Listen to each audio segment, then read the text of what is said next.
আচ্ছা বলুন তো, গামছাকে ইংরেজিতে কি বলে? গ্রাম থেকে শহর সর্বত্রই এর ব্যবহার, কিন্তু তবুও ৯৯% মানুষ জানে না এর উত্তর। নমস্কার, আপনারা শুনছেন বাংলা হান্ট পডকাস্ট। আজকের প্রতিবেদনে জানাবো গামছার ইংরেজি। কথায় আছে জানার শেষ নেই, তবে অনেক সময় অনেক জানা জিনিসও চট করে মনে পড়ে না আমাদের, অথচ সেই জিনিসটাই হয়তো আমাদের রোজকার জীবনে অপরিহার্য।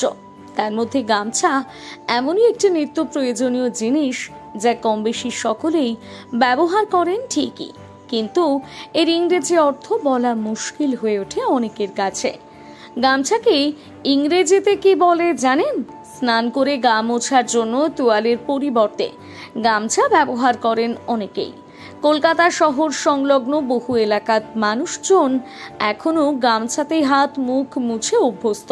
তাছাড়া বিয়ে কিংবা অন্যান্য শুভ অনুষ্ঠানেও গামছা কাজে লাগে। বাংলার ঐতিহ্য এই গামছা এখন সমাদৃত বিশ্বের দরবারে। আন্তর্জাতিক স্তরেও এখন বাড়ছে গামছার গ্রহণযোগ্যতা। তাছাড়া গামছা দিয়ে পোশাকও এখন ফ্যাশনে ইন। শাড়ি হোক কিংবা ব্লাউজ, ড্রেস হোক কিংবা কুর্তি, সবেতেই রমরমিয়ে চলছে গামছার ট্রেন্ড। তবে গামছা এখন শুধু আজকের দিনের আধুনিক মেয়েদের স্টাইল স্টেটমেন্টই নয়, বাংলার ঐতিহ্যকে গুরুত্ব দিতে ছেলেদের কুর্তা কিংবা ধুতি পাঞ্জাবিতেও থাকছে গামছার ছোঁয়া। এখানেই শেষ নয়, ইদানিং বিয়ে বাড়িতে তো বটেই, পাশাপাশি বিভিন্ন ইভেন্টের ডেকোরেশনেও বাঙালি আনার ছোঁয়া বজায় রাখতে ভরসা সেই গামছা।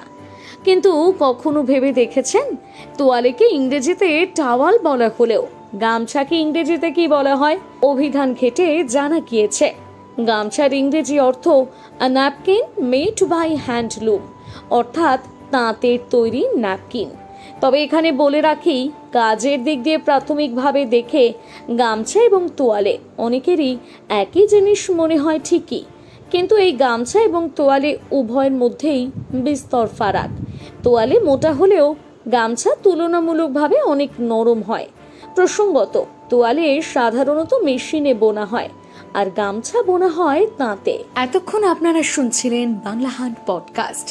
বাংলা হান্টের আরো খবর দেখতে নজর রাখুন আমাদের পেজে। বাংলা খবর মানেই বাংলা হান্ট।